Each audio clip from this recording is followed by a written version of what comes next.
Coaches who are working with maybe the younger age groups from 10s up to 16s, what I would say is trust the process. Stick to the plan that you have in front of you, because we don't want to become too reactive. Today we're joined by Debbie Barry, an FA Physical Education Officer, who's returning to Coachcast to discuss planning for the whole season. You don't have to come up with all of the ideas yourself, because somebody's already done it, and that's the beauty of coaching. And there's so much content and people are so happy and willing to share. The longer I've been in this role, I've become more convinced just how important planning is, I suppose, in terms of quality of learning. Hello and welcome to Coachcast by England Football Learning, the coaching podcast that brings you insight from people across the game. As always, I'm Jamie and I'm with Louise, and today we're joined by Debbie Barry, an FA Physical Education Officer, who's returning to Coachcast to discuss planning for the whole season. Well, hi Debbie, welcome back to the show. How are you? Hello, I'm good, thank you. It's good to be back. Yeah, it's really nice to have you back with us. For those who haven't heard from you before, can you give us a bit of a recap of what you do for what you do at the FA? So I'm a PE officer. So basically support trainee teachers, primary school teachers, secondary school teachers, just in their delivery of PE in the curriculum. And maybe how to use football as a vehicle within that. And then we also support coaches who work in schools, and I suppose that would be the main aspect of the role. And then there's a lot more to it, obviously, but that's the main part of it. Brilliant. Well, just before we kind of jump into the rest of the show, as you know, Debbie, we do kind of like to give coaches some good advice at the top of the show, because they might be on the way to training right now while listening into this. So, we like to give them some good top tips to help them. And also use it as a bit of an arrival activity. I'm sure you're used to this before. So what we're going to do is you're going to give you 30 seconds. And we're going to ask you for as many top coaching tips as you can in those 30 seconds. Are you up for this for another time? Sounds good. Good. Let's do it. Okay, I think to create a really positive environment, you need to be able to build relationships with the players. I would say make sure sessions are challenging, competitive but fun, and use visual aids where possible. Would be my top tips. Really Lovely good stuff. top tips. Yeah. Lovely stuff. I thought I'd go sensible this time. I think last time I was like, you need a coffee, you need to listen to music, pump yourself up. So I thought, no, I'll go sensible this time. All of those things work, and they're all perfectly... Absolutely. And they're all really good tips to remember if you're on your way to training right now. Definitely keep those in mind. Well, Debbie, I think you last joined us probably around a year ago. So how have you been since you were last in the studio? Yeah, it's hard to believe, isn't it? A year's gone past. It's been business as usual, really busy, a lot of courses, a lot of PE, CPD. I suppose over the last year we've been supporting a lot of the play phase content that's come out, doing those kind of road shows, filming other content, and supporting with the disabled footballers workshops, which has been really good. Just busy as usual. What were the road shows like? Were they good fun? Did you get good turnout? Yeah, really, really good. Those were happening all over the country. So that was it was a really good thing to be a part of, and just again meeting new coaches, and it was really nice to see other coaches coming back that maybe we've met before. So just engaging the coaches within that was really important and really good. Do you feel like you've learned anything different or new that you'd like to share with the listeners at all? Or this is, I think, my third year in the role, and I'm just always really conscious and blown away by the people that I get to work with on a daily basis, and just the knowledge that coaches have. And I think, with a lot of the media and a lot of the content being produced, that's so accessible for coaches around the country. So it's just, we're really fortunate to do what we do, and all that knowledge is so easily accessible. And it's just, finding ways to, reach it, and just finding the time to watch it. But it's all there, and there's a lot of good stuff that we don't have to replicate, because it's already been done for us. And I look at it myself. So it's good. And have you had some kind of good reviews and stuff for a lot of the content that we've put out there? Yeah, no, absolutely. Everywhere we go, kind of, on our courses, we're always talking about the resources available and the amount of time coaches will say to us, I found this on the website, or I've listened to the podcast. It reaches so many people that probably we're not really aware of. But yeah, all positive. Nice to hear, isn't it? Yeah, no, it absolutely is. Now, Debbie, you've joined us today to chat about planning skills and how to actually plan for the whole season. So to start, how important are planning skills, and what would you actually recommend coaches to plan for? I've been involved in teaching and coaching for probably 12, 13 years. And I suppose the longer I've been in this role, I've become more convinced just how important planning is, I suppose, in terms of quality of learning, and promoting that with your players, but also from a personal perspective in terms of kind of maintaining your own mental health and, keeping that enthusiasm for the work that we're doing, and it's just to make sure that we leave ourselves enough time to plan for that. Coaching is so complex and there's so many tasks and qualities needed within. So having that planning time is really beneficial for us for a number of reasons.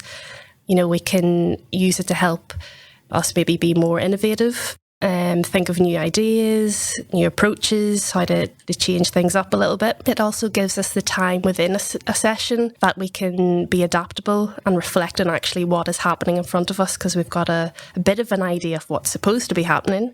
So we can take a step back and actually see how we need to maybe adapt or challenge or support different players.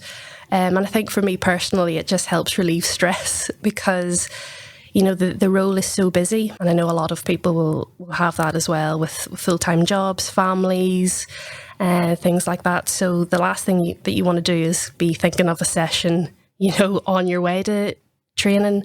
And certainly for me, it just relieves that stress that I've got something prepared. But also for like novice coaches, helps build confidence, I think, as well, if that planning time is added in.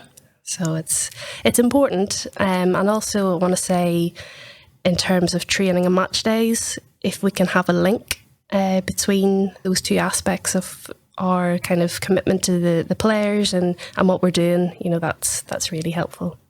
Yeah, I can really see the benefits there from you outlining. Just thinking my day-to-day life, it's helpful to plan, isn't it? Yeah, absolutely, absolutely. What does planning look like for you at Doncaster Bells, and when do you start planning, and how long does it take for you? With the role that I have at Bells, we and all the coaches there, we're really fortunate to be in a position where we have a technical director who has written a tech syllabus curriculum for us. So in that sense, we're quite fortunate that we can just go week by week with themes that have already been written. And that's from the under-10s up to the under-16s. And then there's obvious differences and variations depending on the age group. But what I would say is it's quite holistic. And there is the technical, tactical focuses each week. So for example, there might be a primary focus of, say, defending in wide areas. We would have 2 coaches per session. So one coach would deliver one aspect. The second coach would deliver kind of the opposite aspect of that. So the players are really getting the full range of that topic. I think from a psychological point of view, that's already woven into the session because that's what games are. And there's lots of aspects to that coaches can highlight. And then, making it social, making it fun, those arrival activities that we've talked about, that's a really important time that we need to add into the session itself. But in terms of the themes itself, they are already written for us. And we're quite fortunate in that respect. If you didn't have that sort of technical director, or even thinking back to teaching, like how would planning for whether it be terms or whether it be actually for the season, how would that actually look then for anybody that's listening that might not have the personnel there that's obviously going to be directing what that curriculum looks like? Yeah, it's really overwhelming actually, to think about, if you haven't got that experience or that extra support to kind of guide you, and that, just having a blank page in front of you or a blank screen is just like, like, where do I begin? But I think the best advice that I can give coaches is just to think about elements of the game. There's going to be attacking, there's going to be defending, there's going to be elements of transition. And, just to have those overarching themes and what's important to the coach themselves. And then it's to break it down into chunks. Throughout the season, we talk about 6 weeks. Mainly because it aligns with the education and half terms and things like that. So I think that's the easiest way. But just to break it down, what time do you have across the year with the players, and then break it down into those 6 weeks and just narrow your themes related to the game. And would you, and again, this is personal opinion, like there's no right or wrong way to do this, but if you're focusing on the 6 week block, would it be one theme for a 6 week block, for instance, then? Yeah, absolutely. And, you could have a theme of, say, pressing and tackling. That could be your theme for 6 weeks. And then, you just have to think about what each session will look like more specifically, keeping that theme. And, it's really personal, and it's, there's no right or wrong way to do it. But the really good thing is there's so much content and support and help available out there. So, coaches who maybe are a little bit overwhelmed with the idea of it, they just have to jump online, and there's a really good, there's really good help and support for them to just get started. This was going to be something that we're probably going to bring up a little bit later, but it seems like quite an apt point that we do actually have some 6 week session programs on the website. So if anyone listening or watching this, if you want to go to the England Football Learning website, click on the sessions page, and we've given people some ideas to don't have to go word for word with it, just like can adapt it for your space and for your numbers and for what your players need. But yeah, if anybody does need some help, we've got some resources there to help them with that. Yeah, definitely. They've been really good, and I know the team involved, have taken a lot of time over that, and absolutely, totally recommend having a look at that later on. I guess it's a really good way to kind of take steps into doing the planning as well, or like understanding how a 6 week program might look. If you want to then go on and try your own or whatever. Yeah, absolutely, definitely. What would you say that coaches need to know before they start planning? Is there something that they need to do before they even go into it? Or yeah, I think it's quite difficult actually, because there's a wide range of things to consider. Understanding player needs, their age, their stage. It's important to think about that, because we want to make it appropriate for them and not make it too difficult. We don't want it too easy either. So I suppose taking all of that into consideration is really important. But understanding also why they are there. So we'll find with our younger players, hopefully they're there because they love it. They love the sessions, they're with their friends, they enjoy being with you as the coach, because your sessions are really engaging and they just want to keep coming back. And then obviously as they get older, their motivations are going to change. Certainly when they get to 15, 16, some might be on a pathway to reach the next level. So motivations in that sense might change. And, it's really important, what I would say, is to have those open lines of communication. Do we as coaches need to signpost them onto other things? Maybe they're thinking about going to, abroad, maybe university, and just really helping and supporting them in what they want and where they want to go with it. But like I said, just open lines of communication and having those regular touch points is really important. would you say there are any other ways or bits of advice you could give to coaches to help them find out that kind of information? Yeah, I think obviously having that conversational aspect is vital, but completely understand that trying to get round 16, 18, 20, 24 players, it's really hard. And we're not always going to have that time to be able to have those in-depth conversations. But that would be number one, that's key for me, is just when they arrive, just have a quick conversation with them, those touch points, maybe 3 times a season. But then obviously, using the technology that we have and maybe creating a form that they can fill in or having time where they can write down notes, and maybe collecting that information at the start of the season might be really good. And yeah, I suppose it's just building up the picture of that individual player, and then that will ultimately inform and help our planning process as we go on.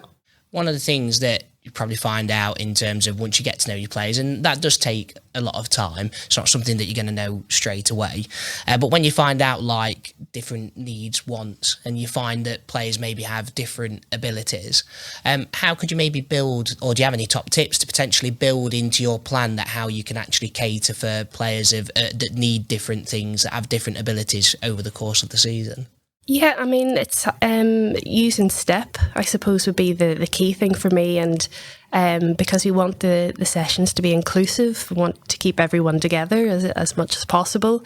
Every player will have, individual needs, and, it really depends on the environment that you're working in. So, for example, for us, and, I'm really fortunate as well to have other members of staff that support me. So I was under 16s coach last season, and now I'm with the under 21s.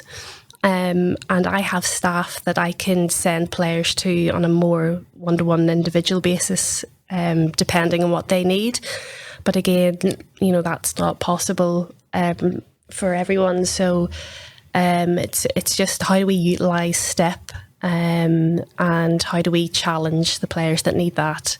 How do we support the challenges that they need, that extra little bit of help? But you can do that while remaining in the same activity. And, it's all about the space. Do we need to change that? Do we need to add in more players, take players away? And so, yeah, I think you just utilising STEP is a massive one. And I guess that's something you can use in your planning process. You could run through the STEP principles kind of as you're thinking how to switch things up for people, I guess. Definitely, and even having that space, in the plan for STEP, and plans will have to also be realistic, aren't always going to go the way that we want them to, because that's real life, and that's just something to be aware of. But I think it's important that we just have something to kind of relate to and go back to if we need to in those difficult moments. What would you say a coach is brand new to a team and they don't know all the information about the players just yet? What could their plan potentially look like, or kind of an outline?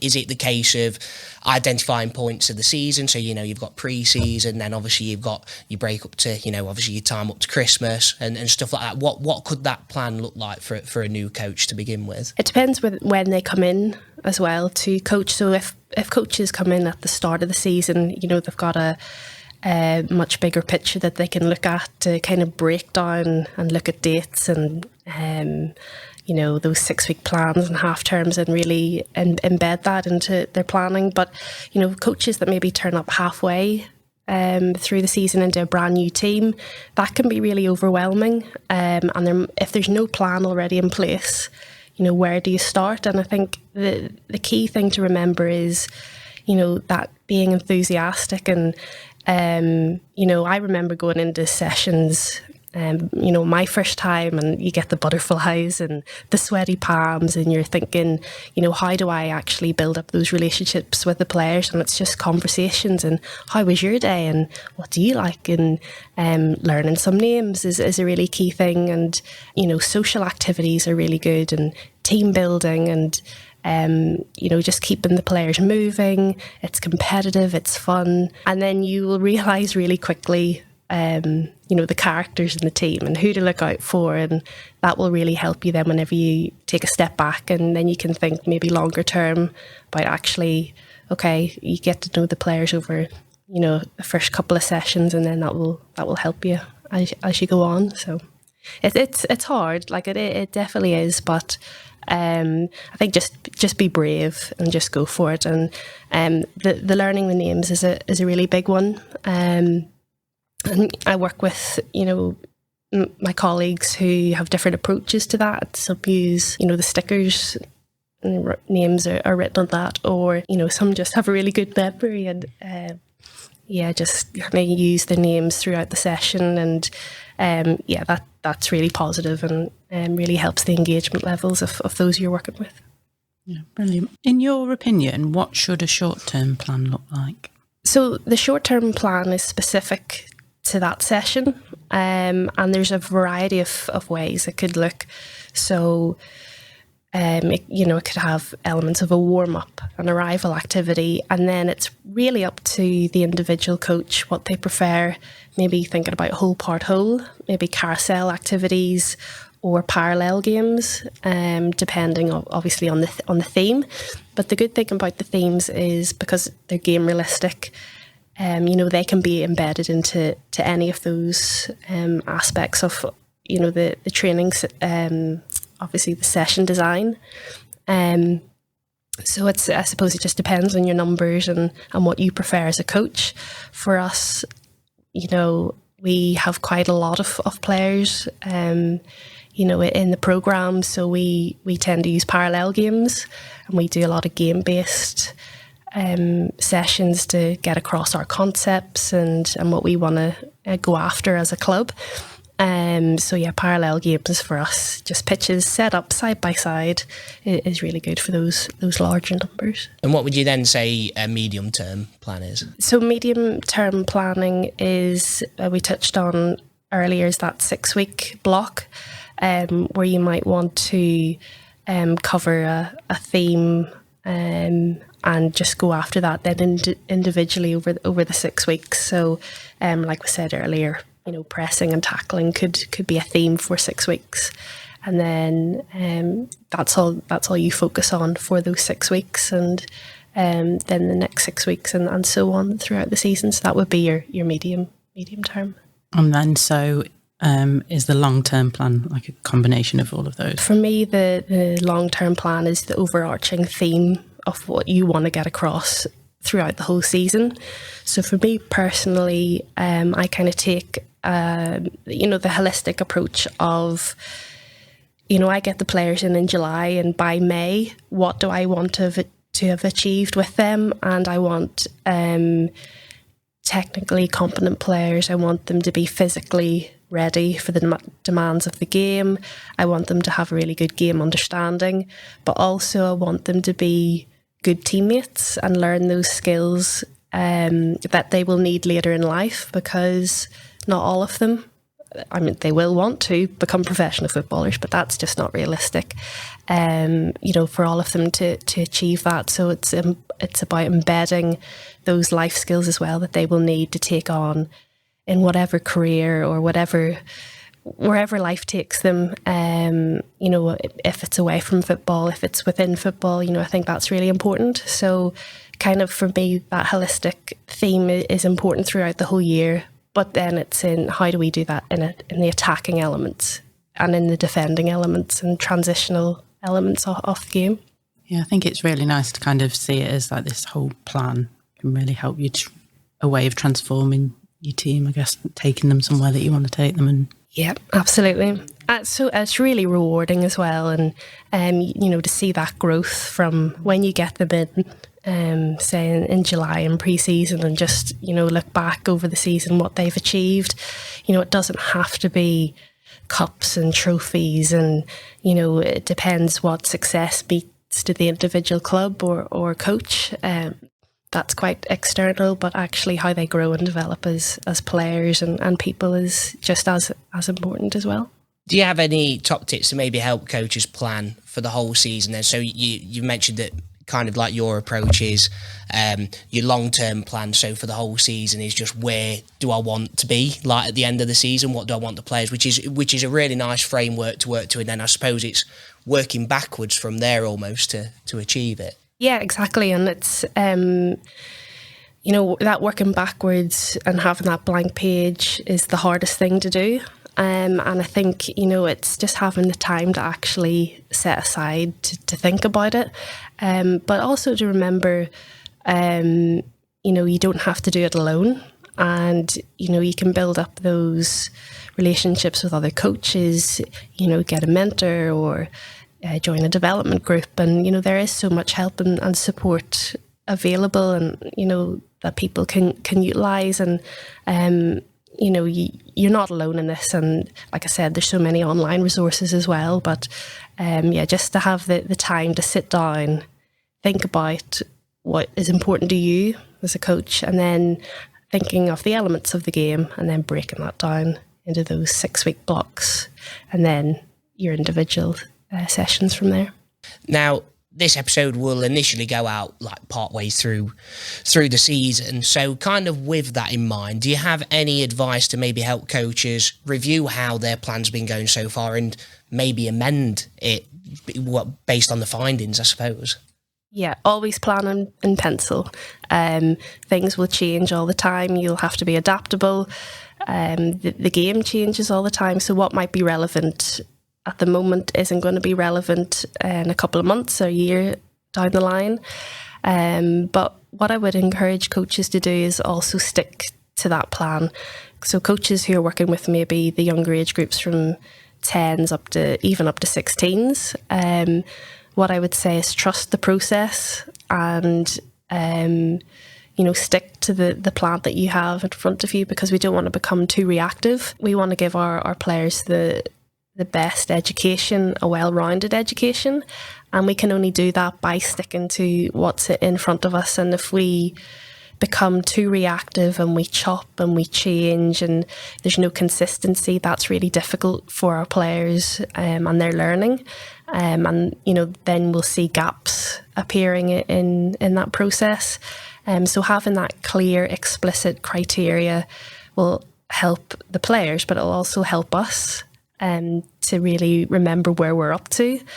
But also when it comes to reviewing how they're getting on in their development, an assessment, we've got that clear criteria that we can always refer to. So certainly up to under 16s, stick to the plan and don't become too reactive. And, that will come when they reach, 18s, 21s, even in the adult game, where points and league table standings do become really important, and where they will have to be reactive week on week.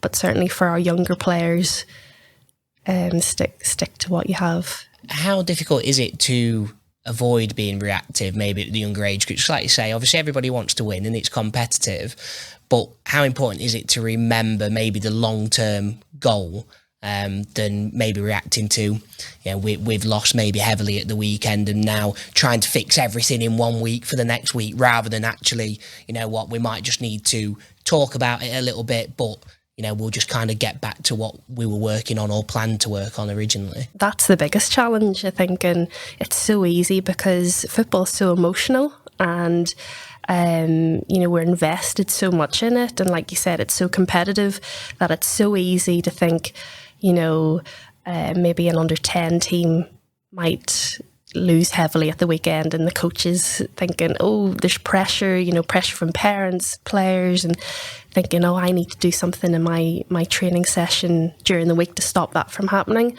But it's just being brave and being strong on your principles and beliefs, and just think, what is best for the player, for the child, and their learning and their development. And that is the well-rounded, every aspect of the game kind of curriculum. And yeah, it is difficult. And sometimes even myself, I have to think about where my players are at. And yes, they are older now. They are really in that bridge between first team football where it does matter. But for me, it's still, there's a lot of development aspects to it. And for the older age groups, having that clear plan, if something doesn't go right at the weekend, we would obviously mention that and maybe add that in to the next week's plan. But it's just being strong and remembering that we need to give them that well-rounded education going forward. Would you talk to your team about the fact that we're sticking to the plan? Would you be open about that, or would you? Yeah, definitely. And the players, I suppose, for me personally, they don't need to know the real explicit details of the plan, because that's just information that they don't need. But certainly from a week-to-week basis, we would be really clear on what we're going after, what is the theme, and then obviously relating that to the weekend. So yeah, would be quite open about what we're doing, but just certainly maybe from a short-term perspective instead of that longer, more detailed planning that we would do.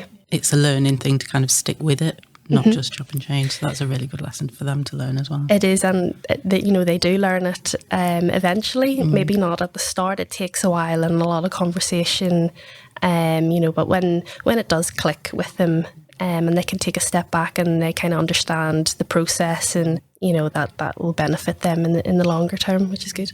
What top tips could you give people who don't have too much time to plan? What kind of things could they do to kind of get this plan together in the quickest amount of time, I guess? I'd say just get online and see what's already out there. Like I said, you don't have to come up with all of the ideas yourself because somebody's already done it.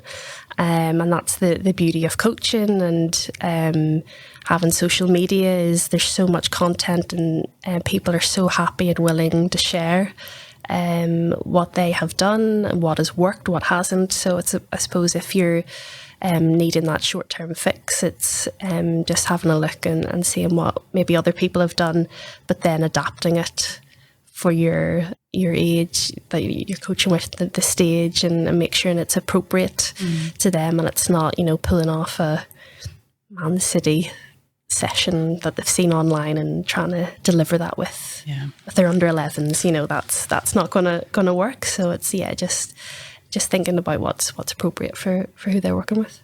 It kind of ties nicely into a question that we was probably going to ask as a bit of a follow-up is like, what does planning look like depending on who you're coaching? Like, does it actually change? Does it differ? And maybe are there any top tips to help coaches keep that in mind a little bit? I mean, in terms of themes and the game itself, it probably won't change that much. But it's how we deliver it and the language that we use and the difficulty and the detail will change. So yes, we can have, for example, maybe a pressing theme, and what we would do with our under 8s. There's elements of pressing, but it's the language that we use, and we don't want it to be too difficult. We need them to understand what it means and what that looks like. But then we can have the same session, same theme pressing, and do it with under 21s, and all we would need to do is add in that more detail and add layers to it, and maybe think of a primary focus. There would be a secondary focus and then a tertiary focus as well embedded in that. In terms of themes, similar, but the detail and language, that would change.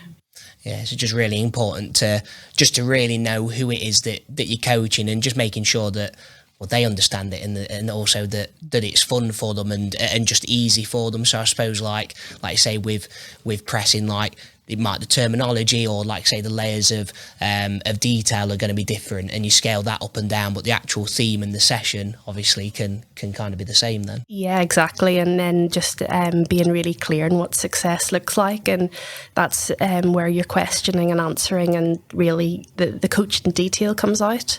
And just making sure that the players understand that. Are they verbally able to communicate to you? Maybe, technically they're not quite there. They kind of know what they're supposed to be doing, but if they can repeat back to you what they're doing and understand it, then you've got a really good basis to work on. And then it's just kind of adding in those little elements to help them maybe in the technical detail. If we just go back to people who are kind of quite time bound as well, do you think it's crucial that they plan for the whole season, or is it okay to just focus on short-term planning and medium-term planning instead? I think it comes down to the personal preference of the coach. So, if timing is an issue, I wouldn't worry too much about having the whole season planned out.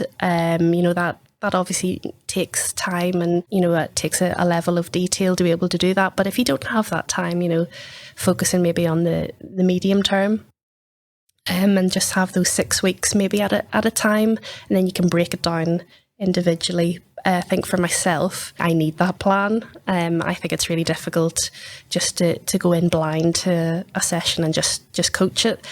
So for me and my personal preference, I probably would like that. But I know coaches that don't work like that, and they can just coach off those shorter term or the medium term plans, which is fine as well. I guess it's like there's almost a little bit of, it might take you a little bit of time to do the planning, but actually in the long run, it might help you save time because you've got it there and you've got something to refer to. And exactly, when and you're short on time, when you write it, you'll always have it. So that, year on year, and the more experience that you get, then you can add bits, take bits away, and just having that basis of something is really vital.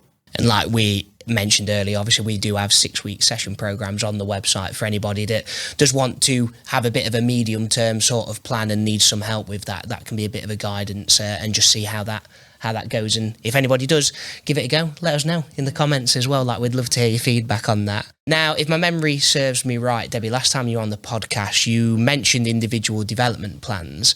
Now, I suppose it depends on your coaching context as to whether they might actually be needed. But for anyone that hasn't heard that episode, could you maybe quickly summarise what they are and what they maybe should have in them and why they might be important to use? Yeah, definitely. So we just refer to them as IDPs, and it's basically just for the players to get to start thinking really about their strengths and maybe areas of improvement in their own development. So it's really giving them the ownership of what they want to achieve that season. For me personally, I think it needs to be a collaboration with the player and the coach, but I think that the player certainly needs a little bit of ownership over that. And how we would do it is think of 2 aspects in possession, 2 aspects out of possession, and get the players to really think about, like I said, their strengths and areas of improvement. And then during the touch points over the season, you've got something to refer to. And, I suppose it goes back to what we talked about at the start, and building up that picture of the player. And then you can add in questions, like personal goals. What do you want to achieve? That's maybe specific to your position, or, where you want to get to in your football journey. And, having that information is really, really important and really helpful. And it's a good, I think it's a useful tool for coaches if they can do it. Definitely recommend it. Yeah, just the only reason for bringing it up is just thinking like that might help in terms of with the planning, in terms of the long-term planning, just thinking, has these things, are we kind of preparing them to achieve what you're determining as success? But I'm presuming for IDPs it's maybe more older age group players, is it? Or am I wrong in saying that? It can be, right from our younger players, obviously. Then it goes back to the detail and the language that we would use in that. But certainly we would try and use that with, our younger age groups from even 12s, and I would use them still up with the under 21s. I think it's still relevant to them and what they need. I suppose it helps you explain your plan to them as well. Like, if you know what is in their plan, you can kind of say, I'm trying to help you with this that's in your plan, and it kind of helps everybody keep on board. Yeah, definitely. And that collaboration is really important, especially for the relationship building. I think players just want to know that you're going to help them, and they want to know how they're going to be supported, and having that to talk around is really important and helps with like you said, the planning throughout the season. And every club is different. Every club has a different philosophy. Every club has a different way of playing, a style of play, and if we can relate that then individually, then it kind of helps us to develop those players to move in ultimately to be first team players one day. Well, looking back at everything we've discussed, can you summarise the key things you'd like coaches to take away from this episode? Plan. Even if it's, like we said, just even a few themes in that 6-week medium term kind of block. As long as there's something, I think, to work off, it's a great start. And, we don't have to go into vast detail straight away. That will come. But certainly just having, at least a 6-week plan to work off is good. And I would definitely encourage that. And would you, if you were to set coaches a challenge to kind of go away and do something to take that step into planning a bit better, what would you suggest they do? Just find half an hour, 20 minutes, and just sit down with a coffee, think of a theme related to the game, And then, 6 bullet points. Can we break that into 6 smaller chunks? And that's your medium term and short term plan sorted. So that's it. Simple as that. Right, well, we are coming up to the end of the show now, Debbie, but that does mean it is time for our Swift session feature. Yep, so hopefully you remember this from last time. I do indeed, yeah. Another 30-second challenge, and this time we're going to ask you to explain a session idea to us. Are you up for the challenge? Let's go for it. Okay, once the music starts, you can begin. My favourite session is all around pressing. So Press for Success is a really good session that I would encourage coaches to do. So you've got a directional game, split the pitch into thirds, and then encourage your players to win the ball as high up the pitch as possible in their attacking third. If they can pinch the ball and score, it's worth triple points. Wow, there you go. Nice and succinct as well, that. I think last time I couldn't get my words out. I think I was a bit flustered. I didn't know what to say, but yeah, practicing. I've been practicing. Yeah, definitely. Telling everybody everything in 30 Absolutely. seconds. But honestly, that's my favourite session, and you can use it with, your youngest players right up to the older players as well. Like we said, just add in the detail, and it works for a range of ages, which is really good. Brilliant. Sounds fun. Right, yeah, no, that was good. Well, thank you very much for your time today, Debbie. Really appreciate you coming back onto Coachcast and sharing your top tips. I hope you've enjoyed it again. Yeah, my pleasure. It's always nice to see you both. So thank you for having me. Anytime. Thank you very much. Right, well, that is all we do have time for today. But don't forget to check out the episode description for the transcription to this episode and for all the links to our platforms. There you'll be able to click through to the England football community, and this is where you can post your coaching questions for us to discuss on the podcast, or just simply to connect with loads of wonderful coaches. Yeah, we'd love to help you out with your coaching questions, so please do check it out. We'll be back soon with another episode of Coachcast, so if you haven't already, hit subscribe to make sure you don't miss an episode. From all of us, England Football Learning, thanks for listening.